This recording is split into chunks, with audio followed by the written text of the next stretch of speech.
Suman TV ప్రేక్షకులకు నమస్కారం. నేను మీ రేవంత్ చలమల. ఈ రోజు మన స్టాక్ మార్కెట్ ఒక బ్లాక్ మండేగా ఆల్మోస్ట్ మనం పిలుచుకోవాల్సిన పరిస్థితికి వచ్చింది.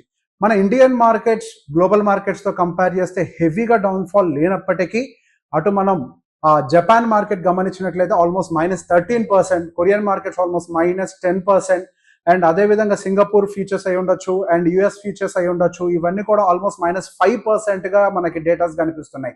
అండ్ ఆల్మోస్ట్ బిట్ కాయిన్ అయితే లాస్ట్ 3 days లోనే ఆల్మోస్ట్ 20% పడిపోయినట్టుగా కనిపిస్తోంది. సో వీటిని మేజర్ గా ట్రిగ్గర్ చేస్తున్న రీజన్ రిసెషన్. మనం గత కొన్నాళ్ళుగా చెప్తున్నాము, మనం ఇప్పుడు ఏదైతే ర్యాలీని చూస్తున్నామో అది డేటాస్ ని డీవియేట్ అయ్యి వస్తుంది, అంత కంఫర్టబుల్ గా లేదు అని. సో మొన్నటి వచ్చినటువంటి jobs data and manufacturing PMI data clear గా మార్కెట్ రిసెషన్ వైపుగా పుష్ అవ్వబోతోంది అని ఒక ఇన్ఫర్మేషన్ ఆల్మోస్ట్ కన్ఫర్మ్ చేసినట్టుగానే కనిపిస్తుంది. అండ్ దాంతో పాటుగా రిసెషన్ అనేది చాలా స్ట్రాంగ్ గా రావచ్చు అనే ఒక డేటా చాలా మంది అనలిస్టులు కూడా మనకి బయటకు వచ్చిన తర్వాత చాలా మంది బయటకు వచ్చి కూడా చెప్పారు. అండ్ గోయింగ్ ఫర్దర్ అదొకటే కాకుండా మనకి Japan related interest rate hikes కూడా గమనించాం. సో ఆ ఇంట్రెస్ట్ రేట్ హైక్స్ అనేవి జపాన్ మార్కెట్ మీద అలానే వరల్డ్ మార్కెట్స్ మీద కూడా చాలా పెద్ద ఇంపాక్ట్ అయితే క్రియేట్ చేశాయి. అండ్ దాంతో పాటుగా ఎప్పటి నుంచో చెప్తున్నాము, మనకి వార్ రిలేటెడ్ ఇష్యూస్ అనేవి కంప్లీట్ గా సబ్సైడ్ అవ్వలేదు. For the time BM silent గా కనిపిస్తున్నాయి అంతే. సో మనం గమనిస్తే మనకి మళ్ళీ మనకి మిడిల్ ఈస్ట్ లో ఈ war related speculations and war related issues అన్ని కూడా మళ్ళీ ఎస్కలేట్ అన్నట్టుగా కనిపిస్తుంది. సో ఒక రకంగా చెప్పాలి అని అంటే ఒక మూకుమ్మడి దాడి అంటారు చూసారా, అన్ని సమస్యలు వచ్చి ఒకేసారి పడటంతో అటు స్టాక్ మార్కెట్స్ విపరీతంగా రియాక్ట్ అవుతున్నాయి. అండ్ మనకి యుఎస్ మార్కెట్స్ కూడా గమనించినట్లయితే and almost Thursday negative closing, Friday negative closing, and ఈ రోజు ఫ్యూచర్స్ కూడా మనకి నెగిటివ్ గానే ట్రేడ్ అవ్వడం గమనిస్తున్నాము. అండ్ ఈవెన్ జపనీస్ మార్కెట్స్ అయితే కంటిన్యూస్ గా డౌన్ సైడ్ ట్రిగ్గర్ అవుతూనే ఉన్నాయి, విపరీతంగా డౌన్ సైడ్ ఫాలో అవుతున్నాయి. అండ్ ఈ రోజు మన ఇండియన్ మార్కెట్స్ కూడా గమనించినట్లయితే గ్యాప్ డౌన్ అవ్వటమే కాకుండా అక్కడి నుంచి వన్ సింగిల్ సైడ్ సెల్లింగ్ అనేది యాక్సలరేట్ అయింది. సో బేసిక్ గా ఈ సెల్లింగ్ చూసిన తర్వాత చాలా మంది రీటైలర్స్, సో బేసిక్ గా majority of the demat accounts అవ్వచ్చు, మ్యూచువల్ ఫండ్ ఇన్వెస్టర్స్ అయి ఉండొచ్చు, వీళ్ళందరూ కూడా 2020 తర్వాత వచ్చిన వాళ్లే. 2020 తర్వాత క్రియేట్ అయినటువంటి demat accounts 90% of the demat accounts, in fact 90% of the demat accounts recessions ఎలా ఉంటాయో చూడలేదు, బేర్ మార్కెట్స్ అనేవి ఎంత దారుణంగా ఉంటాయి అనేది చూడలేదు. సో ఒకటే విషయం గుర్తుపెట్టుకోవాలి, మనకి కరెక్షన్స్ అనేవి చాలా ఫాస్ట్ అండ్ ఫ్యూరియస్ గా జరుగుతూ ఉంటాయి. మనకి నెగిటివ్ న్యూస్ రానంత వరకే. అండ్ నెగిటివ్ న్యూస్ పక్కన పెట్టండి, న్యూస్ బేస్డ్ రియాక్షన్ అనుకోండి, ఒక రోజు రియాక్ట్ అవుతుంది, తర్వాత నెక్స్ట్ డే మనకు రికవర్ అవ్వటం, ఇట్లాంటివన్నీ చూస్తూ ఉంటాం. సో ఇప్పటి వరకు మనం అందరం చూసినవి కూడా న్యూస్ బేస్డ్ రియాక్షన్స్ మాత్రమే. కానీ ఫండమెంటల్లీ నెగిటివ్ అనేది ఇప్పటి వరకు మనం స్టాక్ మార్కెట్ లో majority of the retail investors market ని ఎక్స్పీరియన్స్ చేయలేదు. ఇప్పుడు జరుగుతున్నటువంటి కరెక్షన్ ఫండమెంటల్స్ వల్ల జరుగుతుంది. నేను ఎప్పటి నుంచో ఒకటే మాట చెప్తున్నాను, ఫండమెంటల్స్ బేసిస్ మీద మాత్రమే స్టాక్ మార్కెట్ రియాక్ట్ అవుతుంది.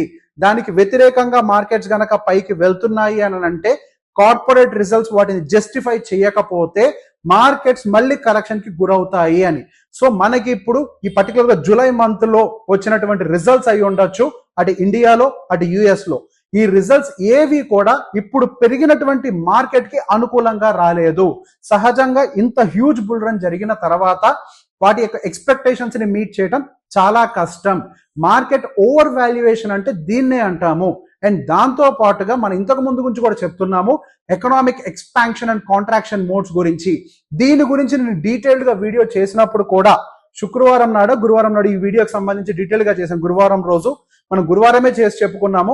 ఆ రోజు నేను కొన్ని కామెంట్స్ కూడా గమనించాం, వీళ్ళందరూ పుకార్లు పుట్టిస్తున్నారు, పుకార్లు పుట్టించడానికి మాకు ఎటువంటి అవసరం లేదండి, మేము కేవలం ఎనాలిసిస్ మాత్రమే చేస్తాను. నేను ఒక ఇన్వెస్టర్ కి ఆయువు పట్టు ఫండమెంటల్స్ కి వ్యతిరేకంగా వెళ్ళే ఎవరైనా సరే ఈ మార్కెట్ లో ఇబ్బంది పడాల్సిందే. మార్కెట్ లో పెట్టుబడులు పెట్టే వాళ్ళు ఎవరైనా సరే ఫండమెంటల్స్ ని అర్థం చేసుకోవాలి. మేము ఈ మాటను ముందు నుంచి, ఇప్పుడు కాదు, ఇన్ఫాక్ట్ మేము నార్మల్ 6 months నుంచి చెప్తున్నాను. ఇప్పుడు మార్కెట్ అనేది కాంట్రాక్షన్ మోడ్ లో ఉంది. ఏదో ఒక టైంలో మార్కెట్ టైటనింగ్ జరుగుతుంది. మార్కెట్ అనేది టైటనింగ్ జరిగితే మార్కెట్ నెగిటివ్ గా రియాక్ట్ అవుతాయి. ఆ మార్కెట్ కంప్లీట్ టైటనింగ్ సిచ్యువేషన్ మనకి ఇప్పుడు ఎదురైంది. సో బేసిక్ గా మళ్ళీ డిప్ వచ్చింది కదా, కొనేద్దాము, మార్కెట్స్ ఎప్పట్లాగే పైకి వెళ్ళిపోతాయని చెప్పి చాలా మంది అనుకుంటూ ఉంటారు. వెళ్ళొచ్చు, వెళ్ళకపోవచ్చు. అది మార్కెట్ ఎటు వెళ్తుంది అనేది అంచనాలు వేయడం నా ప్రతి పని కాదు. నేనల్లా అంటే ఒక ఇన్వెస్టర్ అల్లా చూడాల్సిన ఒక ముఖ్యమైన పాయింట్ ఏంటి అని అంటే ఎప్పుడైనా మార్కెట్లో ఫండమెంటల్స్ అనేవి సెటిల్ అయ్యాయా, అంటే ఫండమెంటల్ గా మార్కెట్ స్ట్రాంగ్ గా ఉందా, మార్కెట్ యొక్క వాల్యుయేషన్స్ ఇప్పుడు ఇన్లైన్డ్ గా ఉన్నాయా, ఇవి మాత్రమే చూస్తాను. సో మార్కెట్ ఎంతవరకు పడుతుంది అని అంటే నాకు తెలియదు. మార్కెట్ ఎక్కడ దాకైనా పడచ్చు, అది ఎవరు గెస్ చేయలేరు.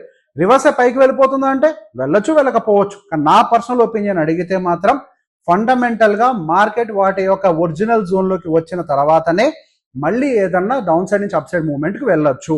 ఆ డౌన్ సైడ్ ఎంత వరకు అని అంటే ఇప్పుడైతే మనం చెప్పలేము. అండ్ ఇంకొన్ని డేటాస్ మనకి యూఎస్ నుంచి రావాల్సినవి ఉన్నాయి. ఈ రోజు నైట్ కూడా కొన్ని డేటాస్ అయితే రావాల్సినవి ఉన్నాయి. ఆ డేటాస్ కూడా గమనిస్తారు. అండ్ వెంటనే చాలా మంది fed related interest rate cut వచ్చేస్తుంది, మార్కెట్స్ పైకి వెళ్ళిపోతాయి అనుకుంటారేమో. ఒక విషయం గుర్తుపెట్టుకోండి, ఇంట్రెస్ట్ రేట్ కట్ కి ఈసారి మార్కెట్స్ అతిగా రియాక్ట్ అవ్వడానికి అవకాశం లేదు. యాక్చువల్ గా ఆ ఇంట్రెస్ట్ రేట్ కట్ అనేది ఒక న్యూస్ బేస్డ్ అవుతుంది.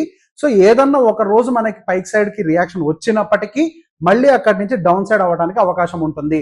మార్కెట్ అంటూ పైకి వెళ్ళాలి అని అంటే ఈ రిసెషన్ కి సంబంధించినటువంటి ఆస్పెక్ట్ అంతా సబ్సైడ్ అవ్వాలి. అంటే జాబ్స్ డేటాలన్నీ కూడా మళ్ళీ బెటర్ గా రావాలి.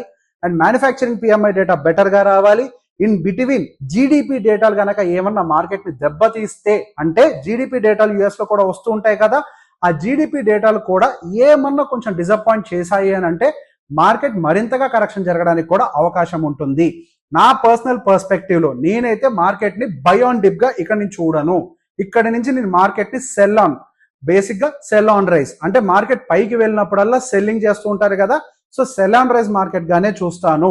మార్కెట్ డిప్ వచ్చినప్పుడల్లా బై చేయాలని మీరు అనుకుంటే, మార్కెట్ అంతకంటే కిందకి వెళ్ళదు అని మీరు అనుకుంటే అది కేవలం మన ఎమోషనల్ ఆస్పెక్ట్ మాత్రమే అవుతుంది, కానీ ఫండమెంటల్ ఆస్పెక్ట్ అవ్వదు.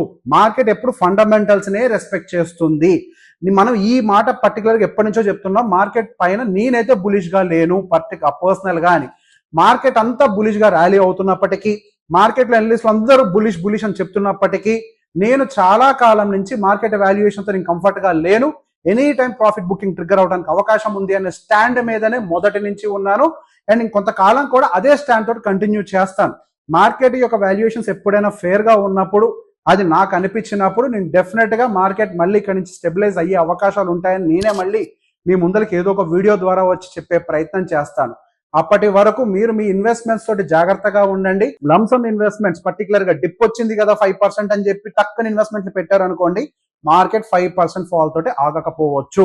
అండ్ వెంటనే ఇంకో కామెంట్స్ కూడా వస్తాయి, లాంగ్ టర్మ్ ఇన్వెస్టర్స్ కి ఏమీ కాదు, పెట్టుకుంటూ పోతూ ఉంటే ఒక పాయింట్ కి రిటర్న్స్ వస్తాయి అని చెప్పి. అండ్ మళ్ళీ చెప్తున్నానండి, ఇక్కడ ఎమోషన్స్ అనేవి చాలా కీగా రోల్ ని ప్లే చేస్తూ ఉంటాయి. మార్కెట్ 5% పడితే మీకు భయం వేయదు, 10 పడితే, 15 పడితే, 20 పడితే, 25 పడితే, 30% పడితే ఏం చేస్తారు? అప్పటికీ భయం వేయదా? సరే పోనీ వేయదు. అదే అలానే మార్కెట్ ఒక సంవత్సర కాలం ఉంటే, సంవత్సరం ఉన్నారా, 2 సంవత్సరాలు ఉంటే భయం వేయదా? సో బేసిక్ ఎమోషన్స్ అనేవి ఇక్కడ ఎంటర్ అవడానికి స్కోప్ ఎక్కువ ఉంటుంది.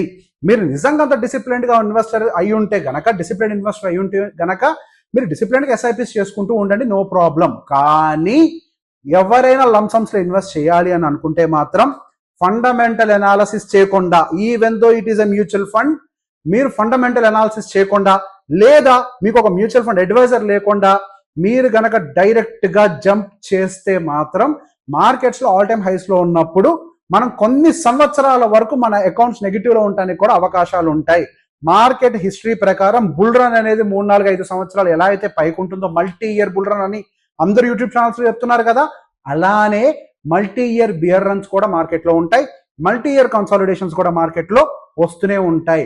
బల్క్ లో ఒక్కసారి 10 లక్షలు పెట్టేసి నెక్స్ట్ 1.5 year వరకు అది -8 lakhs, -9 lakhs లో, ఐ మీన్ కంప్లీట్ గా -9 lakhs అంటే మీకు 1 లక్ష 2 లక్షలు మైనస్ లోకి వెళ్ళిపోయి 8-9 లక్షలు చూపిస్తే మీ 10 లక్షల వాల్యూ, మీరు కంఫర్టబుల్ గా మార్కెట్ లో ఎక్కువ కాలం నిలబడగలుగుతారా?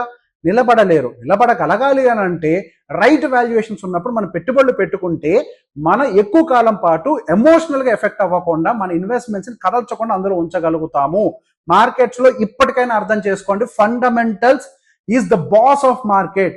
మీరు ఎంతసేపటికి యూట్యూబ్ లోకి ఎవరో వచ్చి చెప్పేసి డిఐఎల్ విపరీతంగా కొంటున్నారు, రీటైలర్స్ డబ్బులు పంపింగ్ చేస్తున్నారు, మార్కెట్ కండిషన్ బాగోకపోతే, మార్కెట్ ఫండమెంటల్స్ బాగోకపోతే ఏ డిఐఏ ఏం చేయగలుగుతాడు, ఏ రీటైలర్ ఏం చేయగలుగుతారు? మార్కెట్ లో పానిక్ సెల్లింగ్ స్టార్ట్ అయింది అని అంటే ఏ రీటైలర్, ఏ డిఐఏ మార్కెట్ ని ఆపలేరు. ఇవాళ ఇండియన్ మార్కెట్ ఆల్మోస్ట్ -2.5% కిందకు పడింది. ఏ రీటైలర్ వచ్చి మార్కెట్ ని సపోర్ట్ చేశారో నాకు చెప్పండి. అది సాధ్యం కాదు. మార్కెట్ బియర్ రన్ లోకి ఎంటర్ అయితే బియర్స్ ఒక్కసారి ఛార్జ్ తీసుకుంటే ఏ రీటైలర్ ఏ డిఐఐ మార్కెట్ ని ఆపలేరు. అలా అని చెప్పేసి మార్కెట్ అమాంతం క్రాష్ అయిపోతుందా అంటే నేను చెప్పను. When compare to global markets మన ఇండియన్ మార్కెట్స్ చాలా రెసిలియంట్ గా ఉన్నాయనే చెప్పాలి. గ్లోబల్ గా మార్కెట్స్ అన్ని 5%, 10%, 12% కరెక్ట్ అవుతుంటే ఇండియన్ మార్కెట్స్ 2.5% మాత్రమే కరెక్షన్ జరిగింది.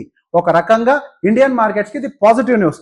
అఫ్ కోర్స్ టెక్నికల్ గా అన్ని నెగిటివ్ క్రాస్ ఓవర్స్ జరిగిపోయి ఉంటాయి వాళ్ళ మార్కెట్లు, కానీ మన మార్కెట్స్ చాలా వరకు రెసిలియంట్ గా ఉన్నాయనే చెప్పాలి.